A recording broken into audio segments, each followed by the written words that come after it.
Welcome to the Marvel Alliance podcast, where we cover anything and everything to do with the Marvel Universe. From the comics, TV, and movies, we will go from the Mojoverse to Earth 616 to the Quantum Realm in order to bring the Marvel Universe right to you. I'm the man without fear, Chris. I'm your friendly neighborhood Brent. Alliance Assemble, Assemble. Volume 156. And news is light this week, but man, we've got a heck of a main story that I don't think either one of us really saw coming. I mean, it's light in volume, it's light in quantity, but the story we have is absolutely seismic. Yes, definitely a big shift for Marvel Studios at this point. But yeah. So how has your week been, Brent? Because I think, if you're not mistaken, you currently still are on spring break. I have one more day of spring break tomorrow. Officially, I don't count the weekends because obviously I get those off anyway, working in education. But yeah, one more day. It's been nice.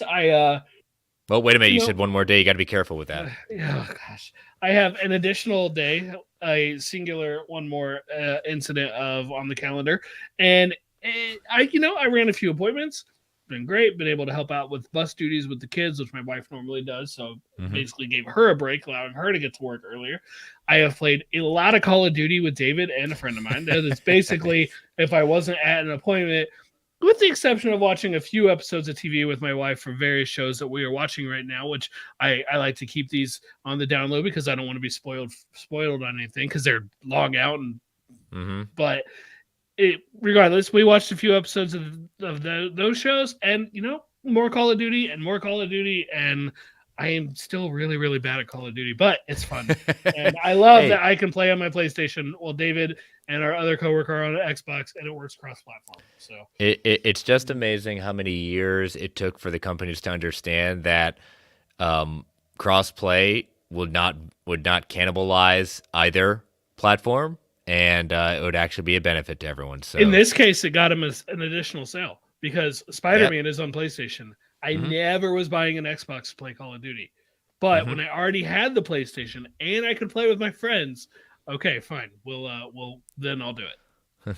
David in the chat saying, you make the leaderboard. We just won't talk about where on the leaderboard. Here's the thing. If I'm not at the bottom of the leaderboard, odds are we lost because our team was really bad. I need to be at the bottom of the leaderboard for our team to win.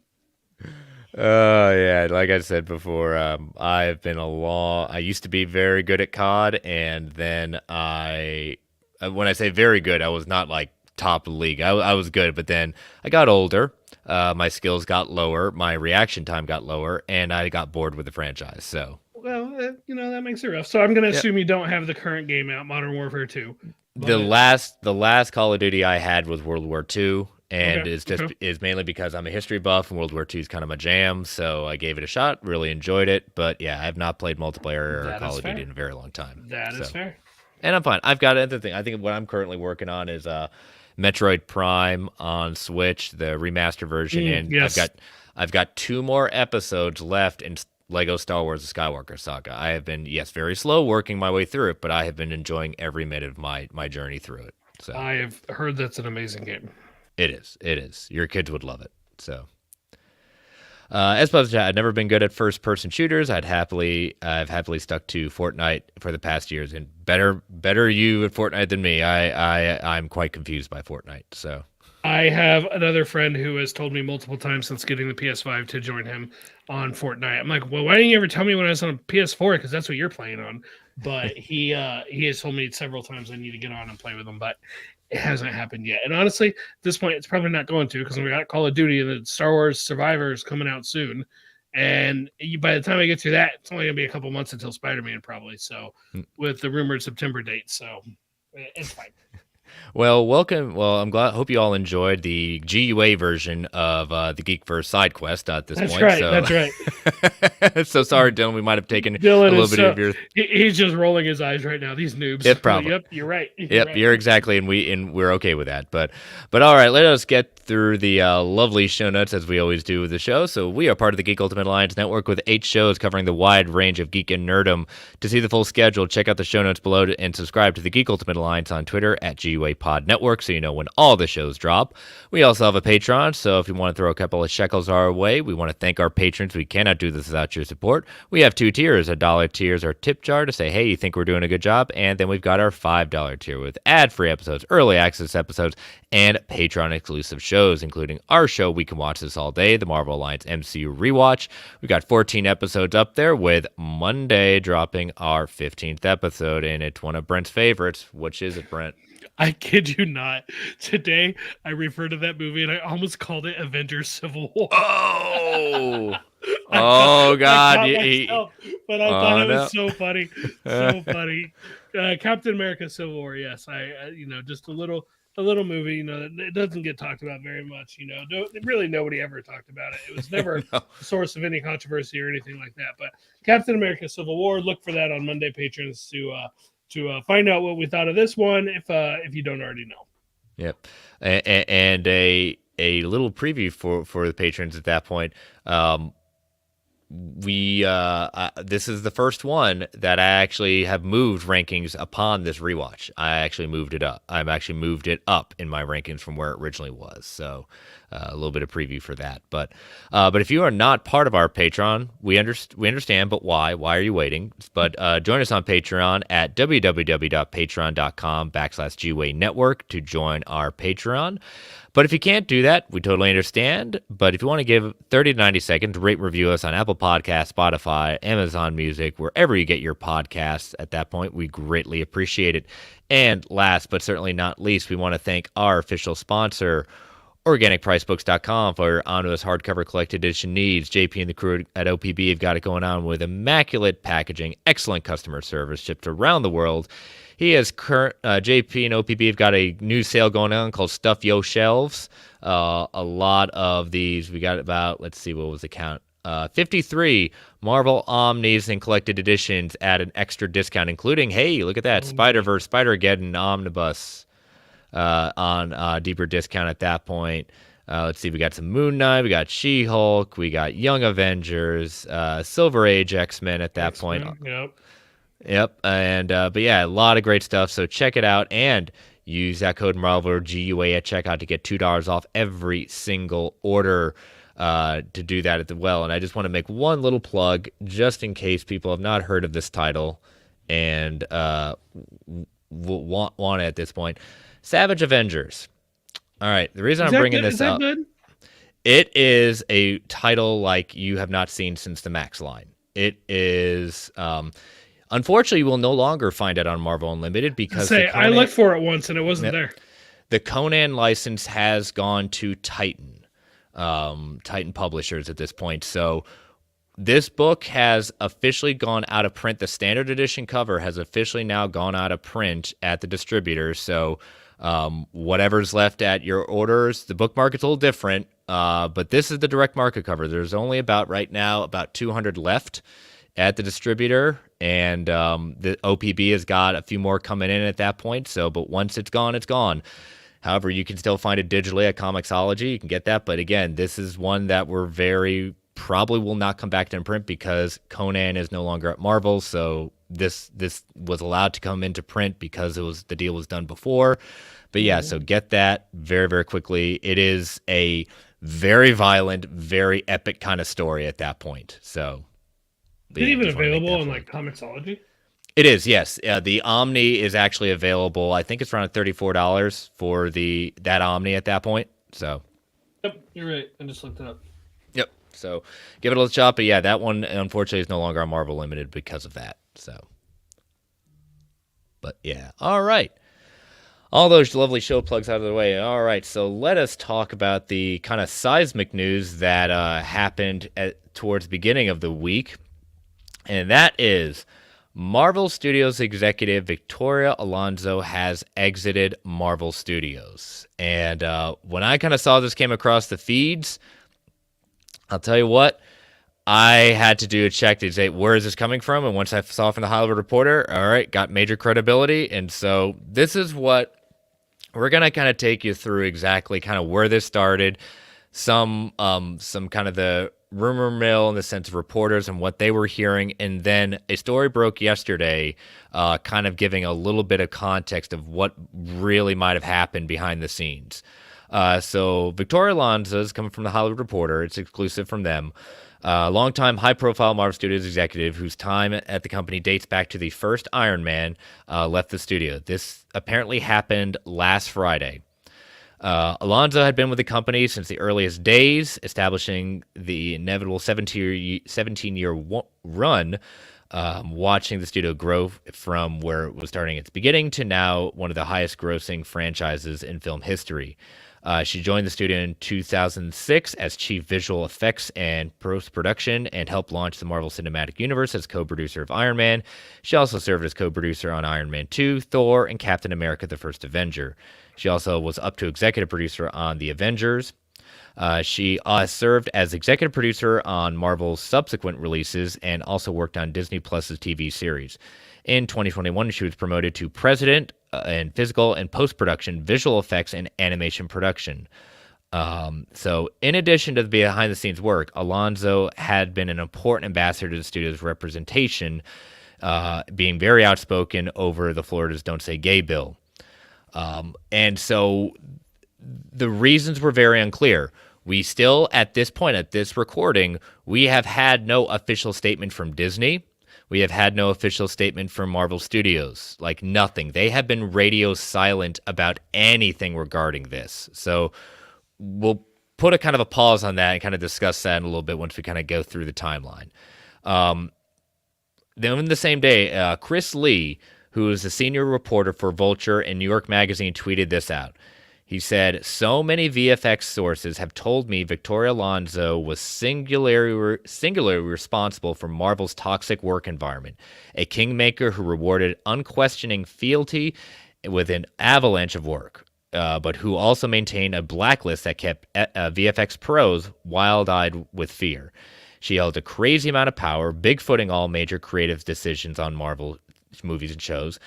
Kevin Feige and Victoria Alonso personally approve every single shot, all of the visual effects work, which is usually the job of the director and showrunner, one tech told him. The main one that everyone's quite scared of is Victoria Alonso, another tech said. If she likes you, you're going to get work and you're going to move up in the industry. If you are pissed off with her, they say, you're going to get frozen out." So that is Chris Lee's story. Then, shortly after he tweeted that out, Johanna Robinson, who's a blogger for The Ringer, tweets this. "This is just an absolute opposite of what I've heard from every person who's worked with her. I'd call it a gross mischaracterization." And she gives Chris credit. She said, "Chris has done a lot of great reporting on the state of the VFX work into Hollywood, and particularly Marvel, and I know his anonymous sources have some very legit concerns, but this is absolutely not who Victoria is." She says, "This is from Chris's own report. Marvel declined to comment on Feige's involvement, but an insider close to the company says that Feige does not approve every VFX shot." Joe Pavlo, a VFX artist who helped organize VFX workers in the UK, refutes the existence of any blacklist. He says, "It has been my experience that the blacklist visual effects artists fear so much is nothing more than a myth." She ended this by saying two final things, and I'm logging off.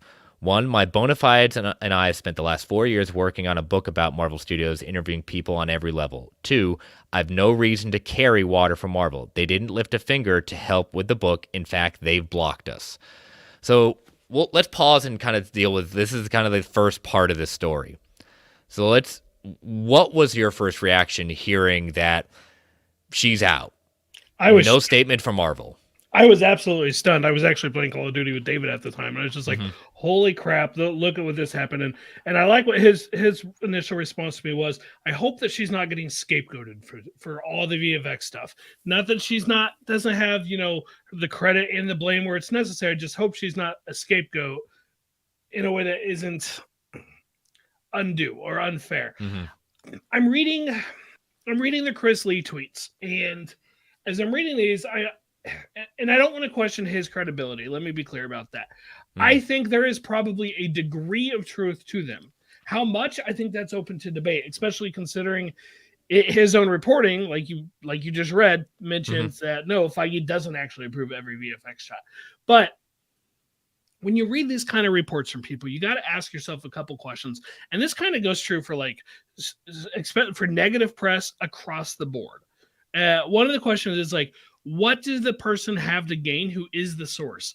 Whoever Yep. revealed this information to Chris Lee, and again, I believe Chris Lee was told these things, but his source, what is their motivation? Because typically the people who anonymously speak to reporters are your disgruntled people, the people who were blacklisted, the people who were in trouble. Mm-hmm. Maybe it is somebody who individually was blacklisted because of something wrong. Maybe they either turned in some poor work, or maybe they, Alonso is, I didn't know this, but apparently she is a member of the LGBT community, Mm-hmm. and she absolutely was outspoken against Florida's stupid "Don't Say Gay" bill.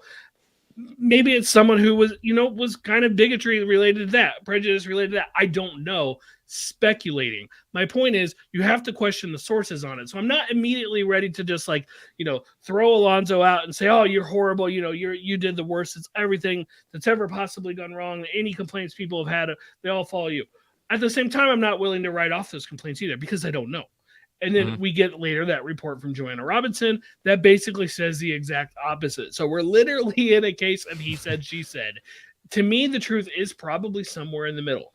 As the president over in charge of VFX, and keep in mind, she was absolutely like one of the second tier. Like there was Kevin Feige, and then her and Louis D'Esposito. Like they were the Mm-hmm. next two in charge. And obviously there were members of the Marvel Studios Parliament with several others. I believe the truth is probably somewhere in the middle. She probably did make some people mad, but that doesn't mean it wasn't justified. That doesn't mean they didn't turn in bad work that she said wasn't appropriate. It also doesn't mean she didn't, we pretty much know that Marvel, along with every other studio out there, has been overworking and underpaying people. So you can't Mm-hmm. blame them for being mad at the same time. This is not a black and white situation. I don't think anyone should be cheering anything about her leaving. I also don't think anyone should say, "Oh, it's the end of Marvel because she's leaving." We don't know. All we know is she was heavily involved. There will be changes, and she has probably worked at some level to another on every single thing that is in production right now, and several more that are in development. Yeah, on the game in the chat saying obvious problem was clearly releasing 18 VFX heavy projects in 22 months, which brought about undue pressure. Nathan in the chat, wobbly boot saying, well, by all available data like hard numbers, MCU didn't turn a profit with the Phase 4 content dump, and VFX didn't come off so great. That might be the reasons. I don't know, but necessarily if I would say didn't come off with a profit at that point. I don't think the numbers hold up to that.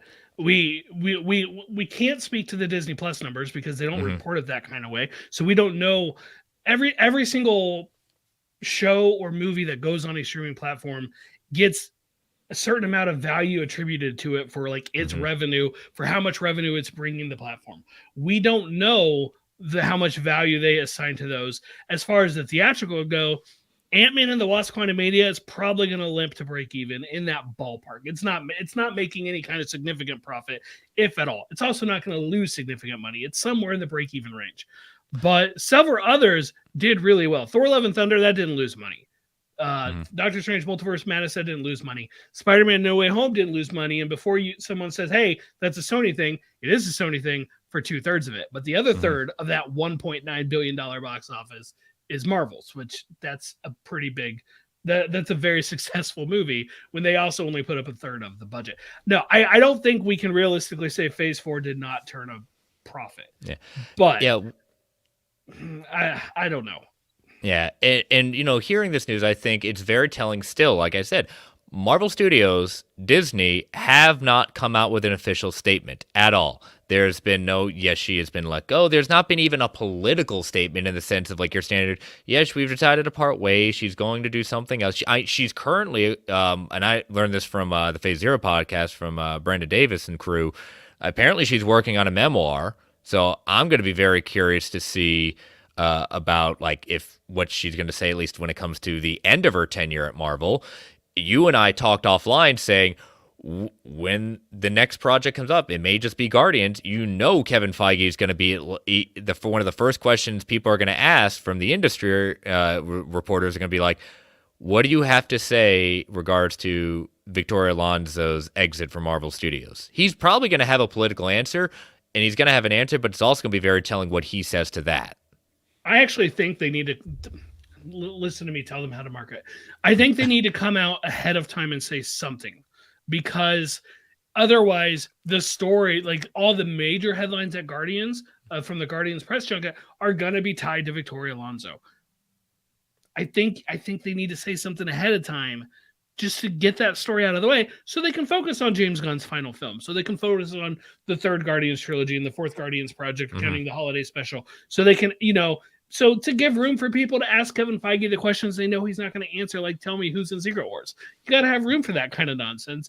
I do think they should say something, but to date, I am glad that there hasn't been this like public mudslinging going on. Now, that said, if Victoria Alonso is truly scapegoated, then she deserves to throw some mud. That's fine. I won't blame her for that. But as of right now, I'm still glad I'm not seeing it.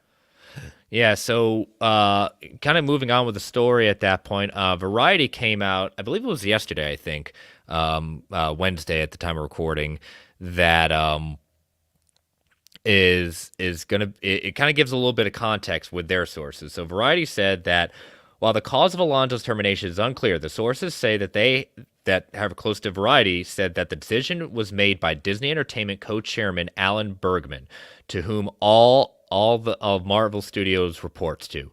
Alonso's longtime boss and Marvel's chief creative officer, Kevin Feige, was not involved in the process. Another person familiar with the exit added Feige, who felt mired in an impossible situation, ultimately did not intervene. Alonso was blindsided, another insider added. A representative for Alonso declined to provide comment for the story. Marvel Studios also declined to provide it. So hearing that, okay, so Variety again, top tier, not a scooper, not someone. So again, their sources usually are pretty solid what they're telling them at that point. So we got the Disney co-chairman, Alan Bergman, basically firing Victoria Alonso.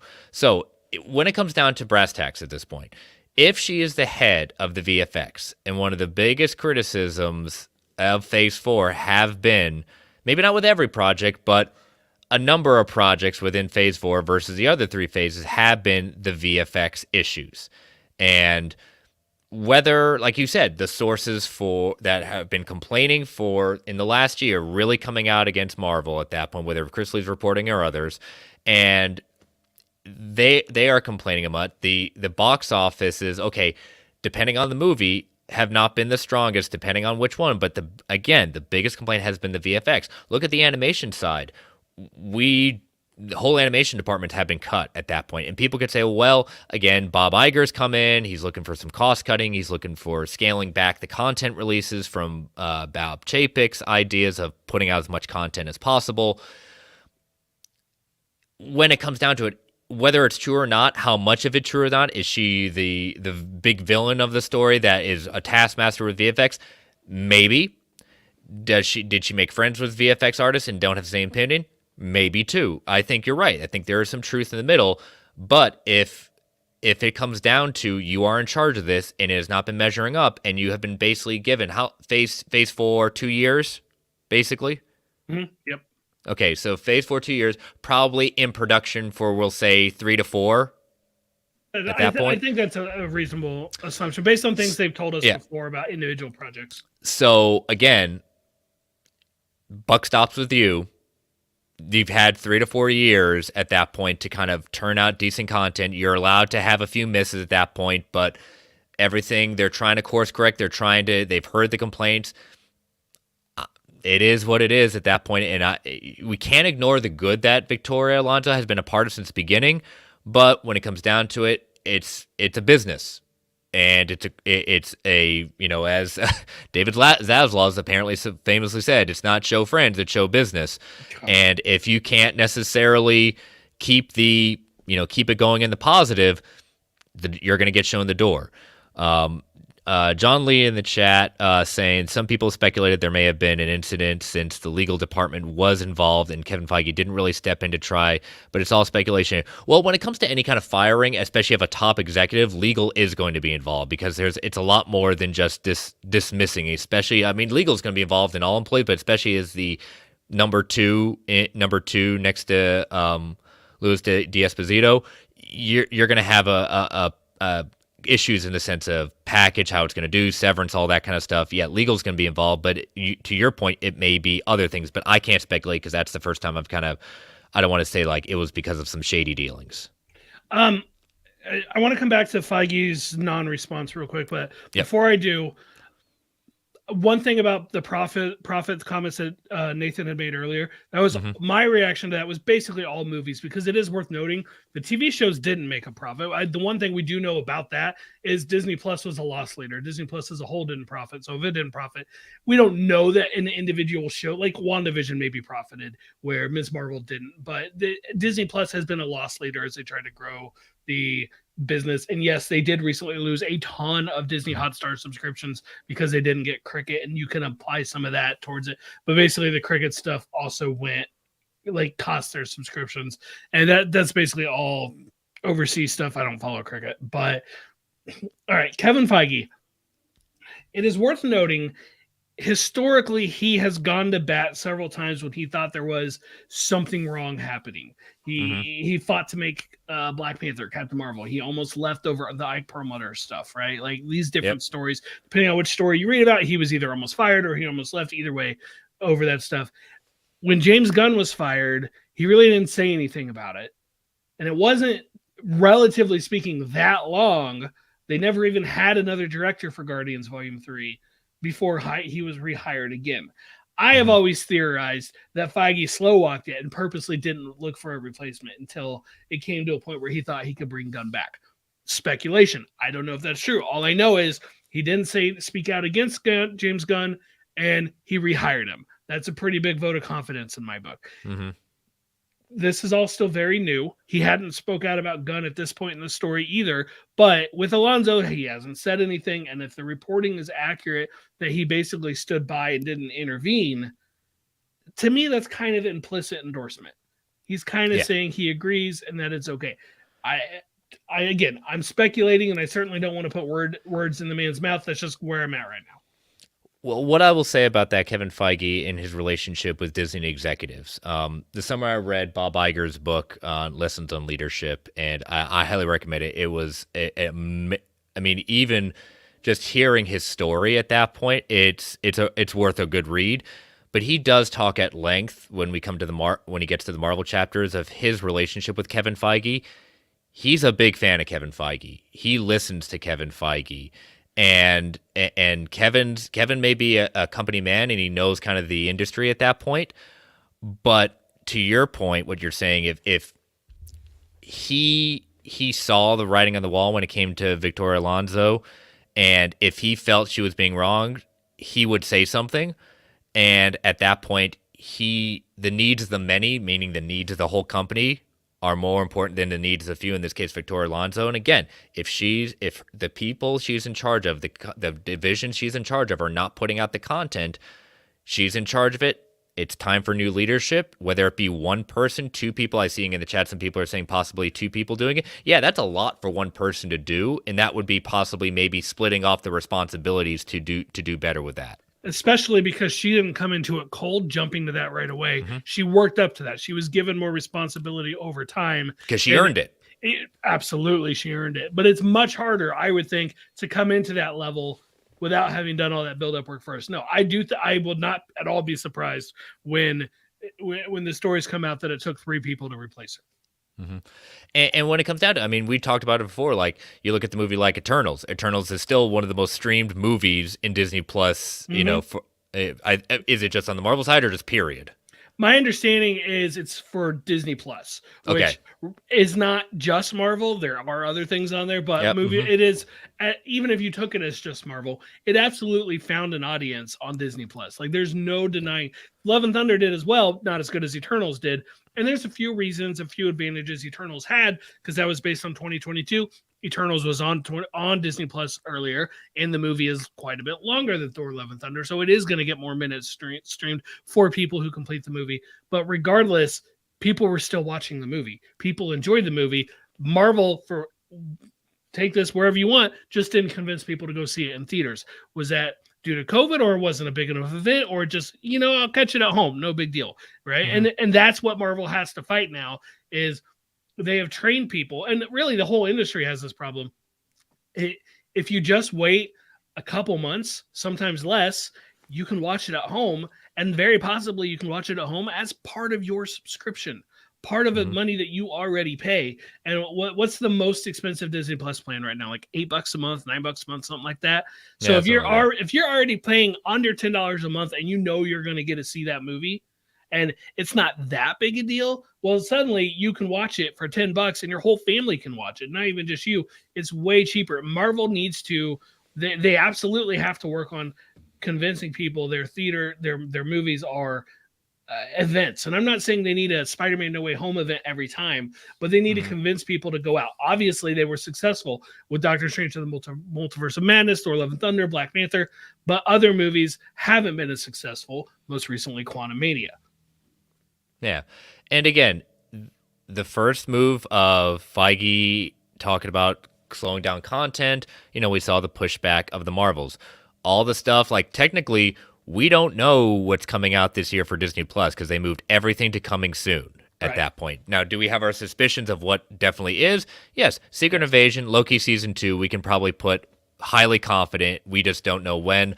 Last rumor we've heard is now Secret Invasion has a final pushback of June. It will not be pushed back any further. Again, this is just coming from some scoopers at that point trying to push the story, but more, including some people I know, June seems to be the new date for it, which would make sense because it gives May to Guardians.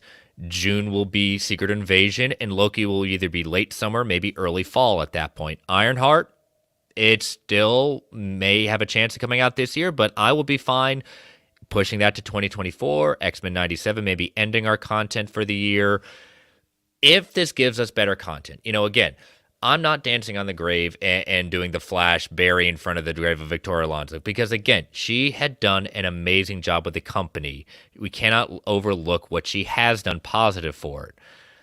If this was a tough decision to make in order to start fixing and addressing the issues that have been going on with the Marvel projects. I mean, again, playing devil's advocate too. If Bob Chapek being in charge of Disney at that point, he's the head boss, and at the time saying, "I want to push content. We need to get these shows out. We've got too much to catch up on coming back from COVID. We got to go, go, go, go, go." He's the boss. Okay, she only can have so much to say necessarily push back on.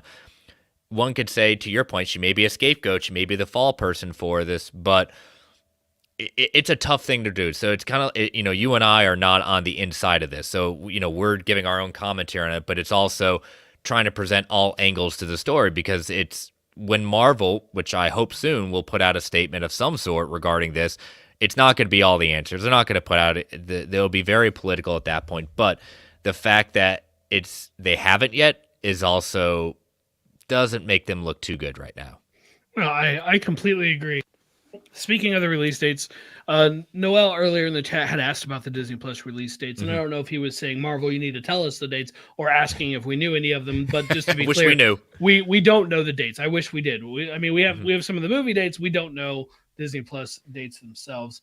Another thing, All in the Game mentions that VFX artists need both time and money. Just one or the other isn't going to get it there for you. And I want to point out that just because they have, like Ant-Man and the Wasp: Quantumania is reportedly, not quite picture locked, but close to it, almost a year in advance, right? So you would think they had all this time, right? But if they didn't have the budget, they weren't going to spend extra time. It's not like they're working on it 8 hours a day or 12 hours a day at 5 to 6 days a week. If they didn't have the budget for it, then they're still going to be done. It doesn't matter. You got to have both time and money. Hopefully, the money shouldn't be a problem. The time was a problem. I think at this point we can pretty confidently say the biggest push reason we got 18 different projects in 2 years is largely because of Bob Chapek pushing everything. Mm-hmm. Like at this point, I'm pretty confident in saying that. No, it's not a hard fact. It's just it's definitely what I've inferred from reading various interviews and things. But hopefully they're going to get more time because they're going to slow down, like they've talked about doing. We've already seen some of the evidence of that.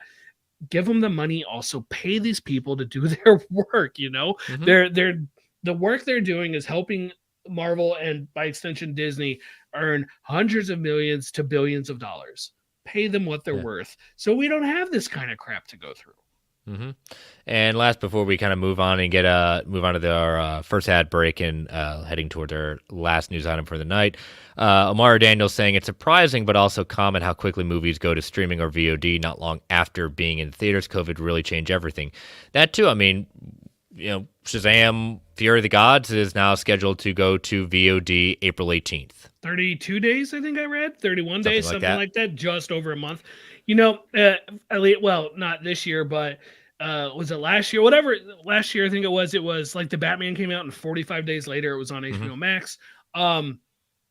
It has definitely changed, but what is still true is for the vast majority of movies, the vast majority of their money is made within that first 45 days. I mean, I'm sure everyone listening to this, or most of you anyway, can maybe remember pre-COVID, a movie would come out, you'd wait 3 or 4 months just to have the possibility of being able to buy it on home release if they went that fast, and you were waiting another 3 or 4 months before it was probably going to show up on Netflix. I personally love that in general, things are moving faster. I only got to Ant-Man and the Wasp: Quantumania twice. My dad did ask me about going to see it, and I will honestly tell you, I told him, I don't think you're going to enjoy it that much. You should probably just wait and watch it at home. Like, I told my dad that, knowing what his reaction is to other Marvel movies, because he's been to all, well, at this point, he has seen all of them with me at least once. And just knowing his reaction, I was like, I think you're going to want to watch it at home.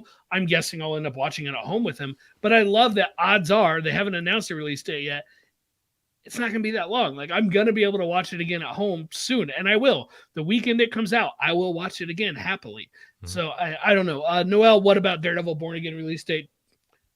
Too soon. Now, trust me. Yeah. If there was one project I wanted to know to the second when it was coming out, it's the next Daredevil project. So no, we will be all over that one when we get that news. Yeah, they're just in the middle of beginning filming at that point. We're getting set photos. We're seeing that. But, I mean, again, planning 18 episodes. This is going to be a very long shoot at that point. So, but yeah, so, again, we knew this was going to be a long topic, very active chat discussion at that point. So we're going to take our first ad break before we get into our final discussion for the evening. As you know, listeners, these ads keep the lights on the Geek Ultimate Alliance Network. We don't get to choose what ads come on, and they could be a bit loud. Give you that 3 count before they come on. 3, 2, 1. We'll be right back.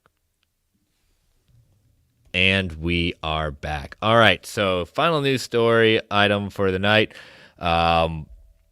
It is looking at X-Men 97. Officially, the overall plot details for the series have been released. So when speaking at the X-Men 60 Uncanny Years live event at Marvel Unlimited, X-Men 97 showrunner and writer Bo DeMaio gave fans some new details about the upcoming animated project. DeMaio said, okay, we're going to be picking up about several months after, again, spoiler alert for those who have not seen the final season of the original X-Men the Animated Series, after Professor X left Earth after being shot by Henry Gyrick and had to return to the Shi'ar homeworld to be with Lilandra. Or Lilandra, depending on how you pronounce it. What ends up happening is that the assassination attempt has led to this wave of increased sympathy towards mutants and understanding. And things are, despite the Friends of Humanity still having their mullets and getting all up in it, things are really starting to look up for mutants. And this is going to kind of come to a head and leads our X-Men to say, what does our future hold for us? We weren't expecting this, and you're going to have Cyclops and Storm really wanted to carry on the dream, and they've recruited Morph and Bishop to actually become full-time members of the team. Well, basically Morph coming back to the team at that point, because he was a full member until he had his little detour detour. Little detour, yes. Other X-Men like Jean and they won't they couple Gambit and Rogue are starting to begin to question, maybe there is a life we've been fighting for, this life and acceptance. Can we just go out there and enjoy it for once, maybe? And then, of course, there's somebody shows up who shouldn't show up, and it's Magneto, who's also kind of feeling like, Professor X did a solid for mutant kind. I'm going to try to walk in his footsteps, and I'm going to try to be the force for good of mutant kind. But then, of course, as the X-Men are kind of looking at the future, and we're going to be talking about a lot about this, how do you face the future? How do the X-Men, and what have they been telling humanity to do for decades, which is embrace the future? So, yeah, this is kind of our first kind of big discussion about, what we are hearing, at least, is the first season, and with the possibility of a very strong season 2, which we already know is being in production due to the voice actor who plays Wolverine basically saying, yeah, season 2's a go. They're already doing the voice work for it. Again, Brent and I have been very vocal on this. We are very excited about this coming back. It's definitely one of our most anticipated, if it does release this year, whenever it releases. But he also revealed one of the key villains for the revival is going to be Nathaniel Essex. Mr. Sinister is returning. There's one quote in there, and obviously this is all paraphrase stuff saying, here's what it's about, right? I would love it if Magneto walked in the room and said, "Hey, Professor X did us a solid." Just started talking that way. Did us a solid, so I'm going to help him out here, and I'm going to walk in his footsteps. I'm excited, and I think this sounds really interesting because you know what? We don't get a ton of stories where the X-Men are accepted. We don't get a ton of stories where like they don't have to fear persecution just because they step foot outside the X-Mansion. And I am definitely excited to see what they do for that. And as David says in the chat, reminder, Cyclops was right. And as I put in the chat, hashtag Cyclops was wrong. Not you're mistaken. It's all right. We can agree to disagree. It's very just, I think that was one of the biggest shocks when we did see this, when it was announced. It's like, wait a minute, they're bringing this back? I mean, yeah, it's a no-brainer, but the way that kind of final season was, it's definitely, at least in my opinion, was a low point. It still was X-Men, but it definitely did not keep the heights that the first couple of seasons rose to. I mean, still, to this day, in my opinion, it is the only X-Men project that has effectively done the Phoenix Saga from beginning to end. That is can't do it. A very nice way to put it. That yes, the movies were not good adaptations, not good even inspiration. Not even good at taking inspiration. But the show, the TV series, fantastic job of the Phoenix Saga. I see you made the comment, Brent. That comment does not represent the views of Marvel Alliance. It represents my views as one half of Marvel Alliance. I like that. That was good. We have fun here. So, but yeah, we'll keep hoping. Again, if it does release this year, we'll be watching it and breaking it down here in Marvel Alliance at that point. But we'll be waiting and seeing. But again, lots of excitement. Good seeing them being a part of this and giving us a preview of what's to come in X-Men '97. For sure. All right, so let us get into, so that's all the news for this week. So let us get into listener feedback. We put out, as you always, put out the Spidey signal for questions. So what do you got for us this week? Yeah, first up from Jim Scroggs. We're going back into video game territory, but at least it's Marvel related this time. Mm-hmm. What do you want to see out of the Spider-Man games, and how deep would you go with the Marvel mythology? I'm excited just to see what we're gonna see with being able to play Peter and Miles at the same time, getting to see their different views. Again, we've gotten separate games for both of them. We know Venom is going to be in this. How much of the Marvel mythology with it? I like the Easter eggs. I'd rather see Spidey kind of just be Spidey right now. And I don't think it's necessary based on how good both games have been. I don't think outside of little Easter eggs, winks, and nods that they have done. I think one thing I think you and I would agree on is maybe a devil in coming into play would be kind of nice at that point. If we can't yet get it on the small screen or big screen, I would love to see Daredevil Matt Murdock kind of maybe do a one-off little side mission arc. I think that would be a lot of fun. I would love to see that kind of thing happen. Getting to do something like that. They could almost do it as like a pilot for a full game for someone else if they wanted, I guess, at that point. But if it was the pilot was like the Mary Jane sneaking around missions, I would not want a full game of that. No. But I would definitely go deeper into the mythology if you could, maybe bring in Shield. Like Spider-Man's been known to have some run-ins with Shield. Bring in Shield, bring in some more of the rogues, and I know they are in this one. Obviously, we got quite a few in the first game. They're bringing in more in the second one. The thing I would want the absolute most is not something we're going to get, as far as I know, and because they keep talking about this game has been designed as a great single player experience, but there is a part of me that's hoping that means there will be a 2-player multiplayer option, because I would absolutely love to play this game with a friend or be able to like run around with my 6-year-old who Miles is his favorite Spider-Man, and let him play as Miles, let me play as Peter, and run around and do a couple missions together, even if it was some sort of like not full open world, but like, if you played the first one, there were times when you're in the middle of the mission, and if you go too far from it, it'll tell you to turn around or you're going to exit the mission. Even if it was that kind of scenario and you had to stay close to each other, I think that would be a blast. Yeah. Mara Daniels saying, I wonder if the new Spider-Man games can have other Marvel characters, like how the Ultimate Spider-Man game had Human Torch and Wolverine in it. That would be my other thing. Maybe an appearance by Fantastic Four, always very present in the Spider-Man comics in one way, shape, or form, has been on the Fantastic Four at different points, Future Foundation. So that wouldn't be too much of a stretch, no pun intended, for Mr. Fantastic. But yeah, no, I think there's a rumor I've been seeing going around, and it's based on, so be careful out there. They have been putting out action figures, have started coming out for the Spider-Man game. Be careful about them, ladies and gentlemen, because apparently on the back of Miles, I don't feel spoiled by it, but if you just want to kind of stay away from it, as always, be careful with those toys and Lego releases. But yeah, the action figure from the Marvel Legends line for Miles does give I'd say it's a decent spoiler about where this particular game may be going, because I definitely did not see that coming, but I'm very intrigued and excited about it. So, they said if the Wolverine game is in the same universe or a different one. They have not said, but I have made the assumption that it is completely separate.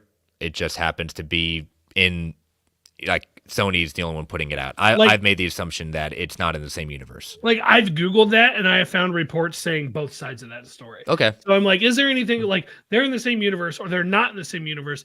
I do think it'd be fun if there was some sort of Wolverine Easter egg that, like, tease. Okay, how about this? The end of the first Spider-Man game, it's Marvel, there was a credit scene, right? Yeah. And that teased Miles Morales. What if there was a credit scene at the end of this teasing the Wolverine game? I think that'd be kind of fun. Yeah, I'd definitely be down for that.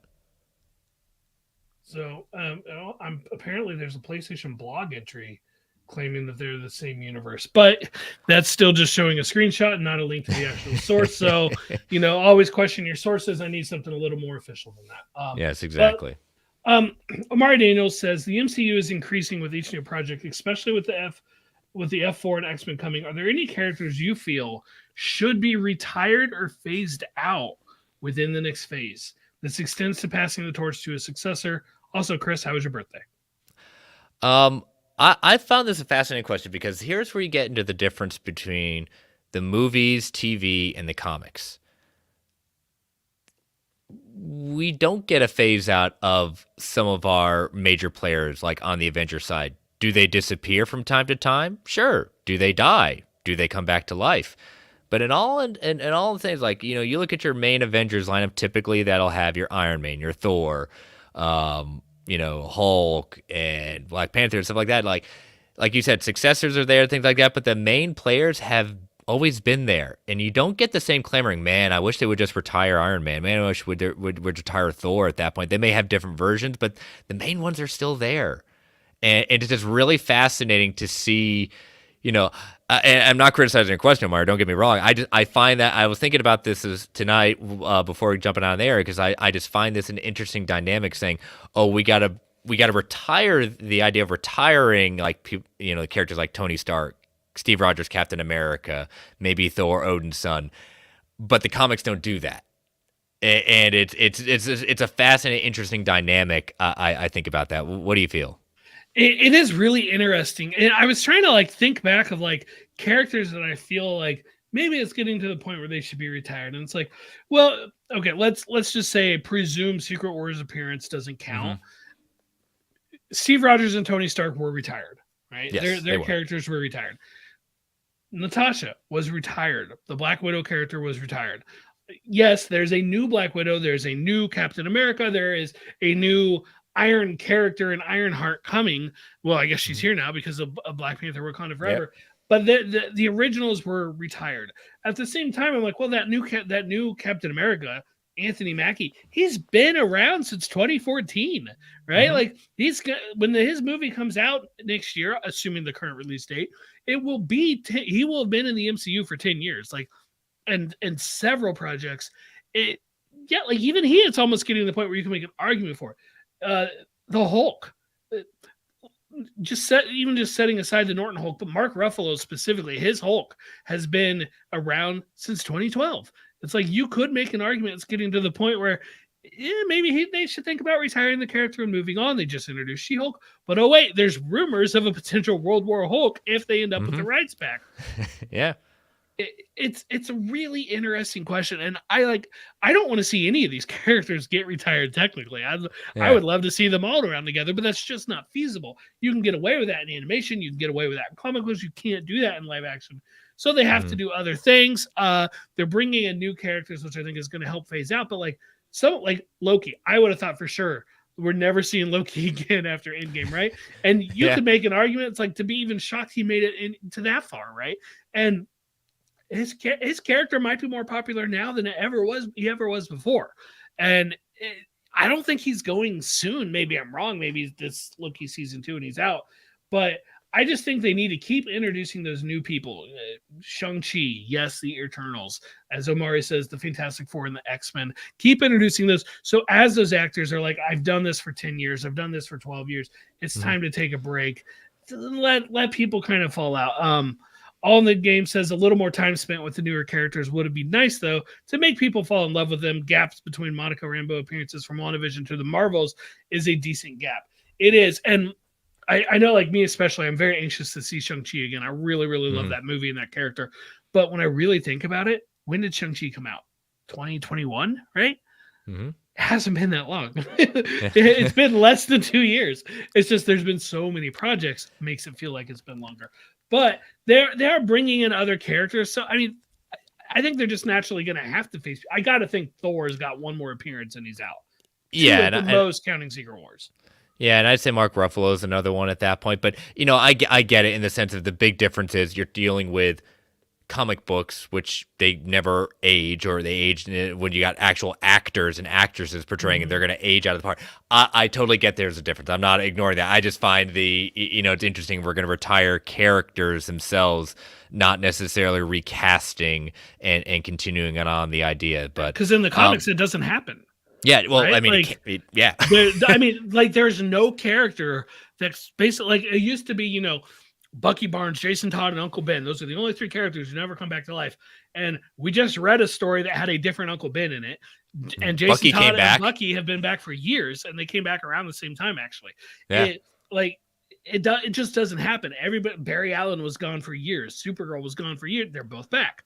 And even before, whatever current continuity, Crisis, 0 Hour type stuff, they came back. Like, it doesn't happen in comic books. Steve Rogers he was killed after Civil War. It's all right. He's just bouncing around in time. He's back. No big deal. Tony Stark once was killed in a teenage version or something that came back to fill in for him. Tony Stark's back to being an adult now. All status quo, back to normal. But in the movies, we just can't do that. And I wish we could, but we just can't do it. So it is fascinating. I think the easiest answer is just those who have been around 10 plus years, I would think they almost want to just kind of move on with their lives. Yeah, the original Avengers, easy who's ever left. I'd say they are the who Mark Ruffalo, Chris Hemsworth, um, Nick the Fury, Samuel L. Jackson, yeah, like Samuel L. Jackson at that point. It's again, I understand like you can't have them around forever. So again, kind of like all in the game's getting at, kind of where I'm heading towards, like you bring in the new characters to be the new Avengers, to necessarily, we're not forgetting about them, but like it's bringing up new ideas, new characters, new things that the whole Marvel canon of superheroes and supervillains is immense. It's almost literally infinite in an idea that you can pull so many different things. So yeah, bring in those for a time and then kind of phase out, bring in some new ones, not forgetting about those. Either they die or they can come back later. But I think it's a natural idea, and it keeps things fresh in a different genre and the presentation of the Marvel universe.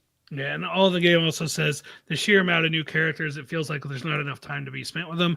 For some characters like the Eternals, yes, I am interested to see what they'll do with those characters next, but I'm not like chomping at the bit for them. Shang-Chi, I am. Kamala Khan, I am excited to see what the Marvels later this year. But other new characters, like where's Moon Knight at, right? Like show me some Moon Knight. What's going on with Moon Knight? That's some stuff that I need to know pretty much sooner than later. We'll find out. We will. But yeah, Amari's final question, my birthday. Thank you for asking, Amari. It was very good. It was went out to dinner with my kids and my wife to one of our favorite restaurants. I'd say, gift wise, I'm not a big person with gifts, but got a couple of video games, the new Dead Space remake of the first one, Hitman 3, which apparently I guess I just found out that comes with all three versions because they're retitling it the World of Assassins. So I get three games for in one. That was kind of cool. But graphic novel I got, which I've been really excited to read, is a book called Super Spy by Matt Kint. It's a series of kind of one-off stories that are all kind of interconnected, and I'm a sucker for a good spy story, so I'm very excited to read that. But yes, thank you for asking. Very relaxing. 39 years old, my last year in my 30s. I'll be marching into the 40s, very, very soon. Fair enough. Well, again, happy birthday to you. Thank you very much. But yeah, let us take our last ad break before we get into Factor of Fictions and the final installment of Comic Book Club with Spider-Verse. So as always, listeners, these ads help keep the lights on at Geek Ultimate Alliance Network. We don't get to choose what ads come on, and they can be a bit loud. Give you that 3 count before they come on. 3, 2, 1. We'll be right back. All right, and we are back. All right, my turn for Factor of Fictions this week. It's on slow news weeks. I have to dig into the depths of my mind and sense of Factor of Fictions. A lot of times, sometimes the news breaks it out at that point. Oh, thank you all again. I don't look a day over 38. Well, appreciate that. I always tell people when they ask my age, I'll be cheeky about it and saying I'm as old as the morning and night stars. So, but yeah. So here is a couple of very a little bit of show, a little bit of movies at that point. All right, number 1, we will get at least one MCU show with an announced season 2 this year. So they've already had a season 1. Loki's our only one that we've gotten a season 2, but we will get at least one MCU show this year announced to be getting a season 2. Okay, I feel like I need to clarify. Yes.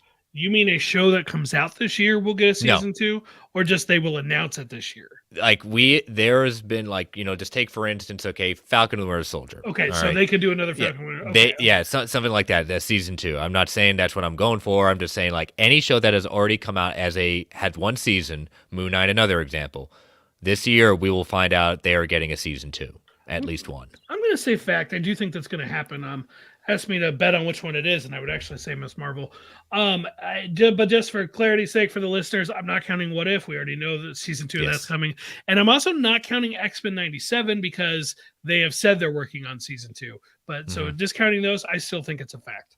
Yeah, that's what I was kind of going for. I was hoping those are their own kind of entities right now. All right, yes, I'm also a fact as well. I'm kind of hoping for. Miss Marvel I'm on board with, but definitely want another season of Moon Knight because I think there's a lot more potential. I think they can, it was good, but I think we can do even better with season 2. All right, number 2, we will get the full slate of Phase 6 announced at SDCC this year. I hope not. That to me says you're not slowing down, Kevin. You need to slow down. We're on a first name basis now. You're not slowing down, Kevin. But really, I'm going to say fiction. I don't think we will. I do think we'll get something new, at least Mhm. a couple. But I think SDCC this year will be more about filling in information we don't necessarily have. Like we know we'll get our cast for Fantastic Four, things like that. Mhm. We'll get more information about the projects that are already in development with a little bit of new, but I don't think we'll get the whole slate. Yeah, I'm a fiction as well as this. I say at best we will get the first half of Phase 6, not the ending at that point. I say we get the first half of it. I think I could go with that. Yeah. All right, so number 3, Riri Williams, aka Ironheart, will appear in Armor Wars. Ironheart will be in Armor Wars. Yes. Fact. Yes, Yes. I think that I think that's absolutely going to happen.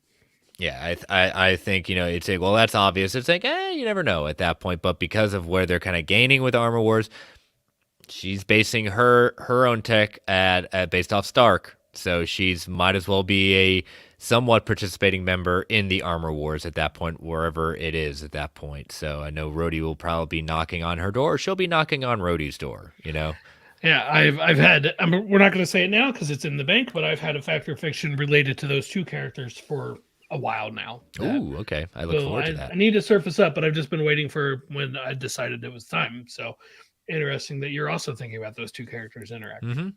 So, but all right. So I will post those Sunday afternoon. So let your voices be heard when those go live. And all right, let us move into Comic Book Club. So before we get into the final issue of Spider-Verse as the Amazing Spider-Man number 15, we are ready to announce our new comic book clubs. This is Brent and R's choice. We do every other choice is our choice and then the listener's choice.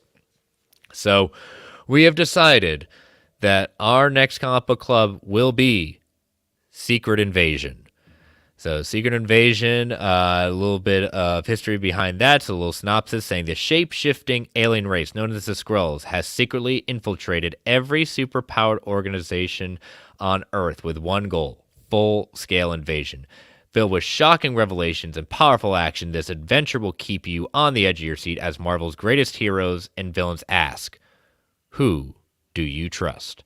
So with our march toward what we believe is going to be the first Disney Plus series of 2023, we decided that it would probably be very advantageous for us to, as we march towards that, to read the event comic that it was based off of. So we're going to do something a little different, though, with this one. Brent and I were talking, and I kind of made the suggestion that to go into Secret Invasion number 1 without doing a little bit of kind of prologue discussion at that would be kind of, I think, a mistake. So the good thing is Marvel Unlimited, they actually have what they consider to be kind of the 4 prologue issues leading towards Secret Invasion number 1. So next week, we will go into 4 issues of the prologue, which would be New Avengers number 31 and number 34, Mighty Avengers number 7, and New Avengers the Illuminati number 5. So we'll be covering 4 issues next week as the prologue to Secret Invasion, and then the week after we will do 1 issue at a time with Secret Invasion number 1. Yes, definitely different. For what it's worth, the order is, in case you're not reading in Marvel Unlimited, is New Avengers 31, Mighty Avengers 7, and then New Avengers 34 and the Illuminati special. So that is the official order from the Secret Invasion reading guide. So yep. And the cover of that issue 31 is probably this really begins the Secret Invasion discovery, because it was, when I remember reading that issue, it was a shocker to me. Mm-hmm, for sure. Absolutely. Yeah, it sent a lot of waves about how long has this been going on. So, Yep. So, all right. Well, let us get into our final issue of Spider-Verse, the epilogue chapter, Amazing Spider-Man number 15. Brent, what were your thoughts about this issue? Yeah, so this issue really just epilogue is perfect for it because it's basically just, with the exception of a little tiny action scene with Superior Spider-Man and something awkward about that I want to mention. Okay. There it's really just them all talking and wrapping up and trying to like wrap their heads around what just happened with all the inheritors. The Master Weaver is gone. We need a new Master Weaver. Maybe it's going to be Silk. Maybe it's going to be Karn. Oh, it looks like the old one was Karn, so the new one's got to be Karn because time is weird. But it is kind of just a quick, easy read talking. And again, it kind of feels like they're about to kick off to a bunch of other different events, and you do or different miniseries, and you do get a little bit of that. Follow Jessica Drew over here, follow Anya and Spider UK over there and stuff. But overall, it's enjoyable and it's fun just to see them around talking with each other. Yeah, especially when you come to this epilogue issue, the big battle has happened, so it's kind of like everyone saying goodbye to each other, going back to the respective universes. Yeah, it was very interesting in the sense of what is it? You got Superior Spider-Man figuring out what's going to happen to him, and he's just striking out. He says, "No, I'm not going to allow this to happen. I'm going to continue to exist. I'm going to destroy everything. You're all going to be. If I'm going down, I'm taking you all with me." And as they say, he does irreparable harm to the web of life, basically, that can be repaired, but it's going to take a while because what's his face, the inheritor, I can't remember his name off the top of my head. Yes, he basically says, I can repair this, but you are going to notice your kind of connections, your ability to sense the future and things like that, which Peter says, you mean my Spidey sense? It's going to be a little bit reduced while I repair. Mm-hmm. Yep. And there's this really weird moment where Superior Spider-Man, and note that's how I'm referring to him, so that you and the listeners can tell the difference, is he taking this knife and he's cutting the strands, right? The web strands. Mm-hmm. Peter, 616 Peter, the main Spider-Man, refers to him as Superior. He calls him by name and calls him Superior. And I've always thought it was an awkward moment. Because why would you ever call somebody that? Like, just because they tell, like I am the Fantastic Brent, right? So I expect people to call me Fantastic. No, it's just weird and dumb. And I'm like, I'm sorry, I got to call you out for that one. That's an odd line to throw in there, Dan Slott, but minor nitpick, I guess, but it sticks out to me every time I've read this story. And I did like, and I had forgotten about this, like how close this was to, the Secret Wars from Hickman at that point, finding out that Spidey UK's universe is gone due to an incursion happening. I don't know where this kind of takes place in this sense, but this is very early on in the sense the beginning of the incursions and like kind of his place as well as Spider-Woman's place in the sense of where are they going to be at that point. And they're going to be the ones beginning their basically he was part of the Captain Britain Corps at that point. Well, he's basically part of the Spider-Verse Corps now, monitoring the Spider-Verse and stopping anything that would affect and threaten the web of life. Right, exactly. So right. But yeah, it's good ending at that point, and I like that. I have the omnibus behind me. You get Spider-Geddon, you have other kind of tie-ins. I'm looking forward to. I will probably revisit the tie-ins as well because I was very curious about my man Miguel doing that because I only read the main line storyline when it came out. I didn't read the tie-in, so. Yep, I read all of it. I read every last bit of it. Yep. So I'm excited to kind of dive into that and then head towards Spider-Geddon and things like that. With a a movie coming out in June, I think that would be kind of fun to kind of read as we go through that. So absolutely.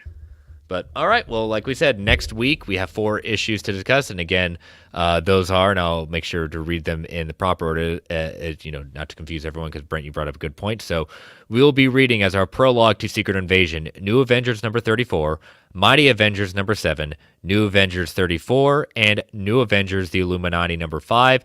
If you are a subscriber to Marvel Unlimited, all you need to go to is their reading guides, and there is one specifically labeled Secret Invasion. It is in the correct reading order, which we be referring to. So read it on there. Comixology Unlimited, not sure if it's there. Not necessarily. I did not check on that before. But again, hope you'll be reading along with this. It'll be a lot of fun. And I know it's been a good long time since I have read that. So, but all right. So 156 in the books. Brent, tell people how they can follow you. BrentTac.social. Go to that website. There's links everywhere that I'm at. Gotcha. And as always, want to thank our official sponsor, organicpricebooks.com. Use that code MarvelGUA at checkout for $2 off every single order. You can follow me on Twitter at Chris Balga. You can follow me, follow this show on Twitter at Marvel A Podcast. You can follow my other show on Twitter at World's Finest True Believers, at Finest Believers. New episode dropping this Sunday morning, and I know this is one, since I recorded it, Brent has been looking forward to. Very much so. The preview will drop as you're listening to this Friday afternoon. It's going to talk about a devil in Hell's Kitchen, let's just say. I think it's probably my favorite story for him. So yes, I have done my homework to be ready to listen. I have reread it. I'm ready to go. I'm waiting on that episode to drop. Oh, good. It's a new time guest, but he's very, very accomplished one. Not just a professor, but also has his own comic label, publishes his own comics at that point. And so I was very excited to have him, someone with a deep love of comics, a novel writer. Like, he is probably one of my most accomplished first-time guests. So, but looking forward to that. So check that out on Sunday morning, and hope you all enjoy it.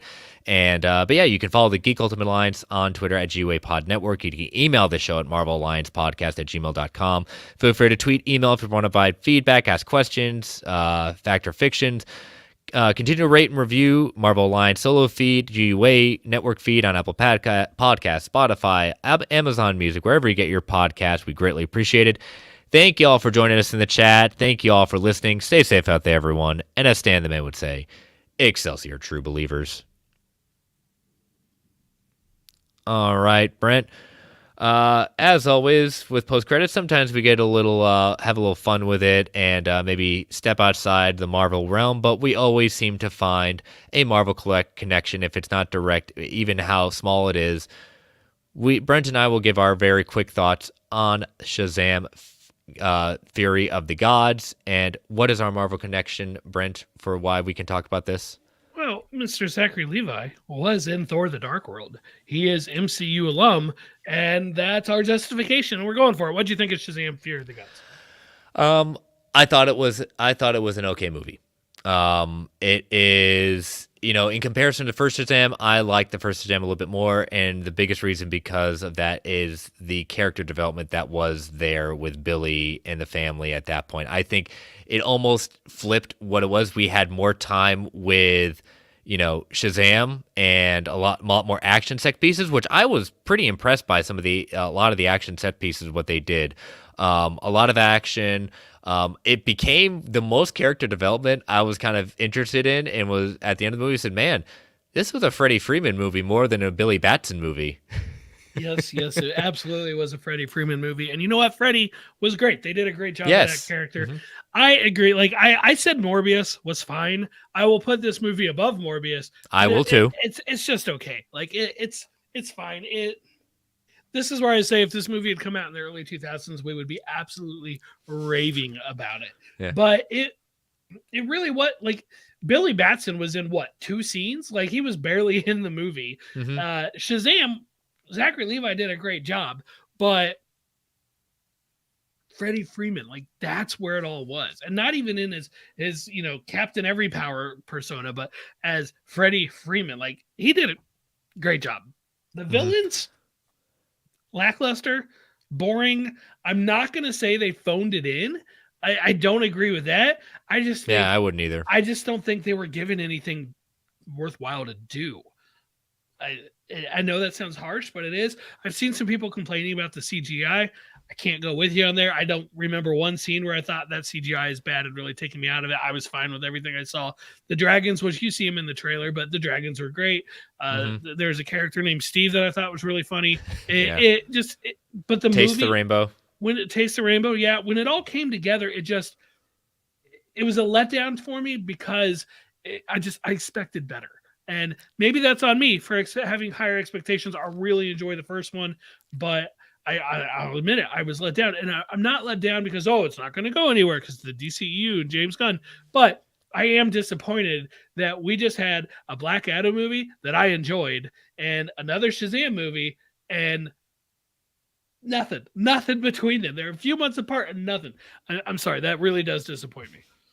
Yeah, and kind of my final thoughts on it, Rachel Ziegler, she kind of said like, "Why did you do this movie?" I said, "I needed the paycheck." I said, I, again, she hadn't done one of her movies, like West Side Story had not come out. Like she I was thought that still was a the joke. even if it wasn't, I think it was kind of a tongue-in-cheek joke at that point to her. Kind of be, she is very cheeky when it comes to kind of responses. If she, she can at that point, it is tongue-in-cheek. So I think she was joking at that point. But the fact that when she was cast for this, none of her stuff had come out with West Side Story. She hadn't done nothing had come out. Like I think this movie is not necessarily a testament to what she can do further. I think West Side Story was very good for her character. I'm looking forward to see what she can do further on in her career. Um, yeah, like you said, I agree with you on the villains. They were okay. They're nothing to write home about. I thought the infamous cameo. I wasn't ruined by it. I did not see that. I wasn't ruined by it but when I saw it, I was like, okay, I get it. It just seems kind of like thrown in at that point just to continue having connections. But again, it was an okay movie, a good movie. Yeah, we're definitely rank it above Morbius. There are definitely many other movies I rank a this one would rank above.